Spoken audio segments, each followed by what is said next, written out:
Bismillahirrahmanirrahim.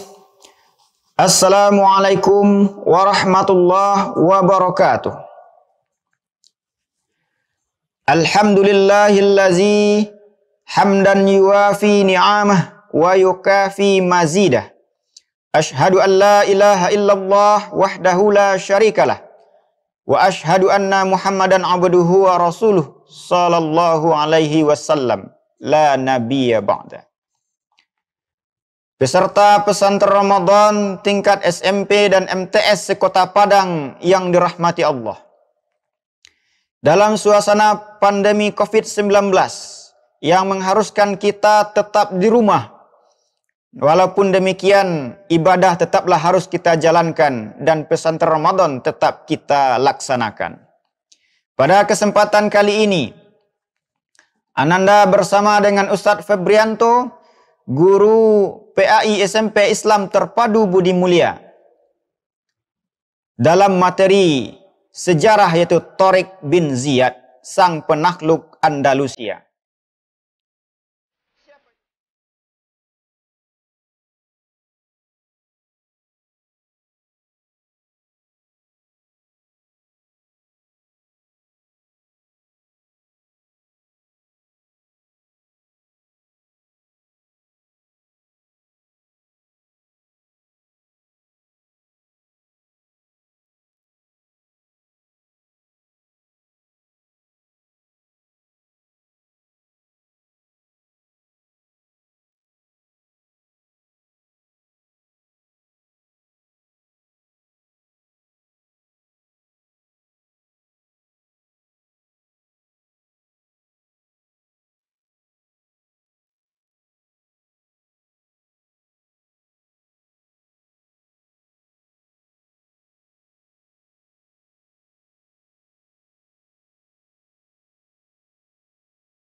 Siapa itu Thareq bin Ziyad?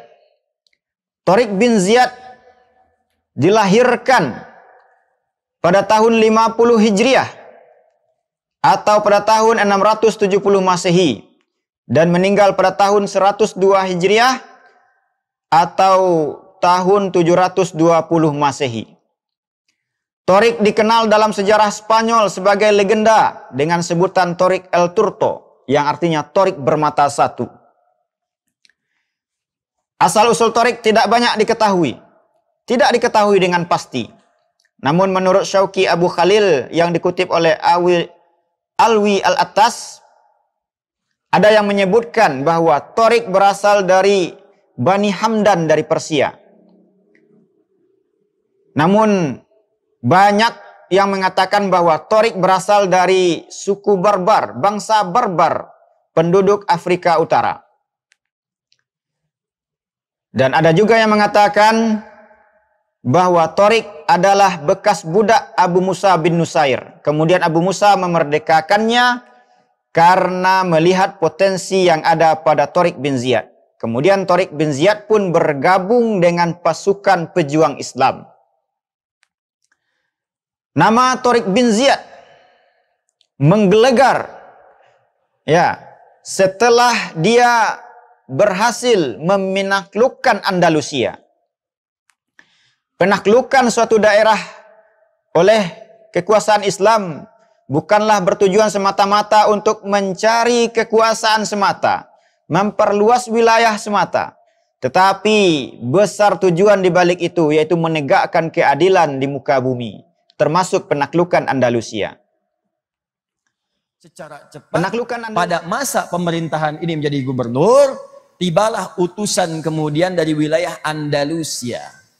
Andalusia sekarang dikenal dengan Spanyol. Ya, Andalusia.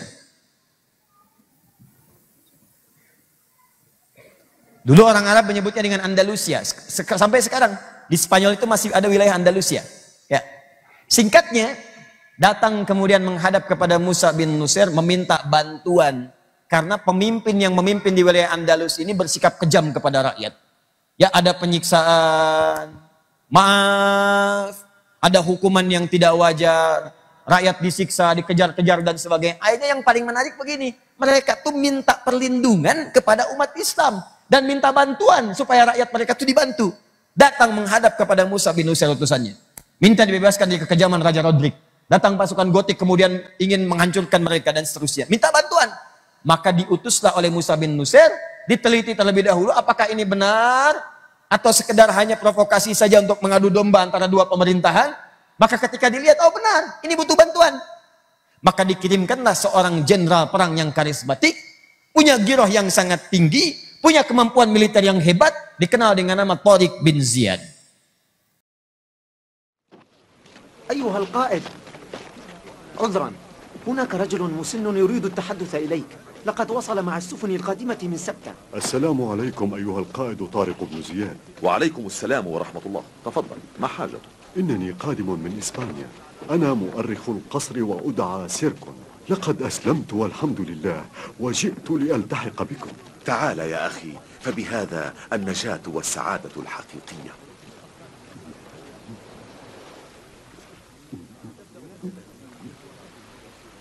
أنت الآن أخ كريم لنا، أرجو أن تعتبر نفسك بين أهلك. هل تسمح لي بمرافقتكم إلى إسبانيا أيها القائد؟ أهلا يا أخي، على الرحب والسعة. أيها المجاهدون، ستبحرون إلى الأندلس بإذن الله كسرية استكشاف بقيادة القائد طريف بن مالك. كونوا له خير عون، نفذوا أوامره ولا تعصوه أبدا. ليست هذه حملة الفتح كما تعلم أيها القائد، إنكم لن تبقوا هناك سوى أيام قليلة. خذوا حذركم جيدا يا رجال، ساعدا أخاكم طريفا في مهمته. Penaklukan Andalusia dilatar belakangi oleh permintaan Julian, seorang gubernur dari Andalusia yang tidak setuju dengan pemerintahan Roderick yang berbuat semena-mena. Bahkan anak Julian pun diperkosa oleh Roderick. Kemudian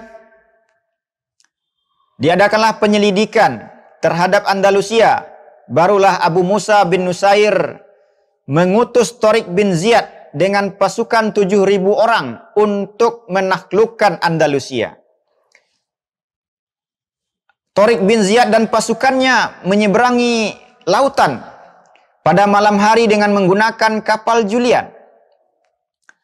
Setelah sampai di seberang, tempat dia mendarat memijakkan kaki pertama itu dikenal dengan Jabal Al-Fats. Ya, sekarang disebut dengan Jabal Tariq, artinya Gunung Tariq. Dan lautan yang dia seberangi dikenal dengan Selat Gibraltar, yang diambil namanya dari Tariq bin Ziyad.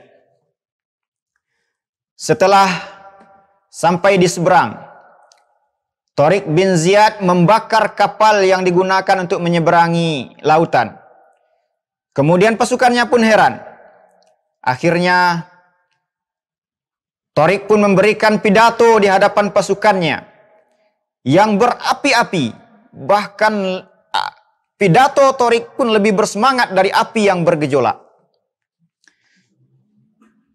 Inti dari pidato Tariq adalah, apakah kalian akan kembali dengan berenang, dengan kemudian mati konyol tanpa mendapatkan apa-apa, atau kalian akan maju ke medan peperangan, kemudian hidup dengan meraih kemenangan, atau mati sebagai syuhada? Dengan pidato itu, maka bangkitlah semangat pasukan Islam pada waktu itu. Dan وصلت آخر سفينة من طنجة. لقد رست جميع السفن ونزل منها الجنود بخير وسلام. تعال معي أيها القائد. اسمع، إني آمرك بإحراق جميع السفن، لا تدع واحدة منها. ماذا؟ أحرق جميع السفن؟ هل أنت جاد يا سيدي؟ نعم جاد تماما. اذهب وأحرق السفن حالا. أيها الجنود! أيها الجنود! مراكبنا تحترق. هل أغار العدو علينا؟ أيها الجنود! أيها الجنود!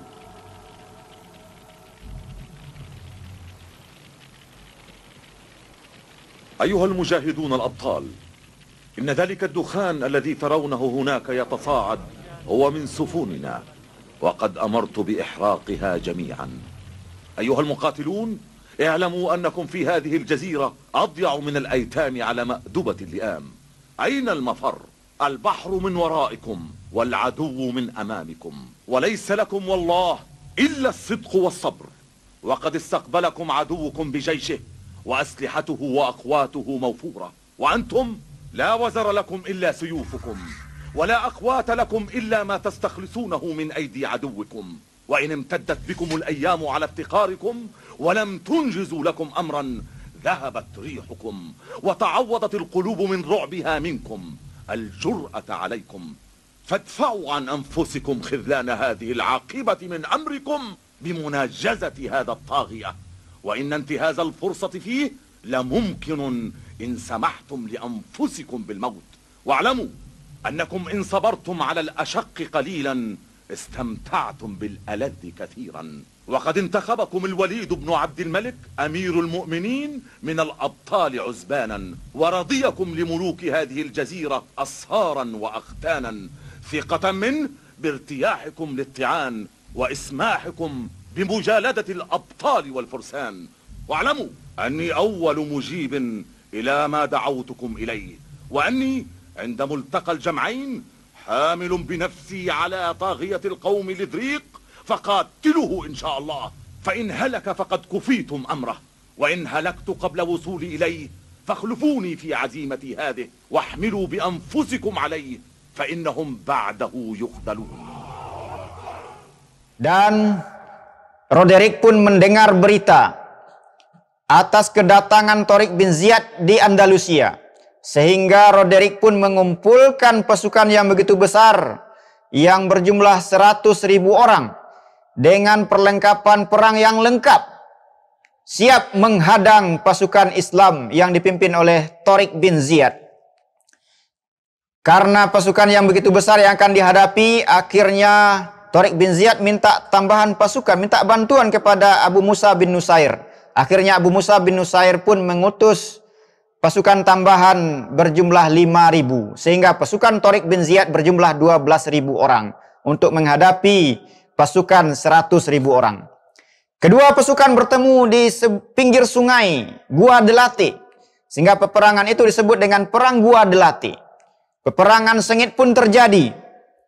Dengan semangat para pejuang Islam berjuang, bertempur habis-habisan. Akhirnya kemenangan berada pada pihak Islam.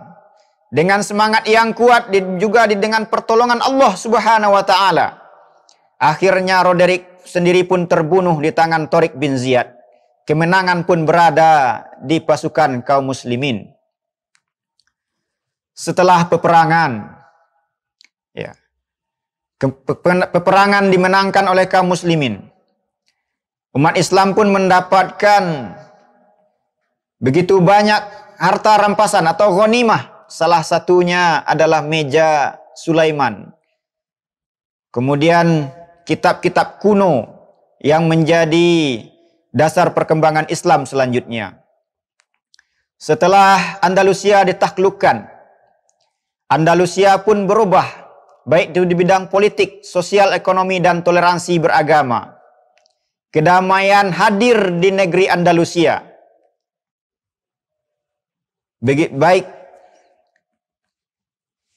tidak ada lagi kezoliman, tidak ada lagi kekejaman, yang adalah kedamaian dan kemakmuran.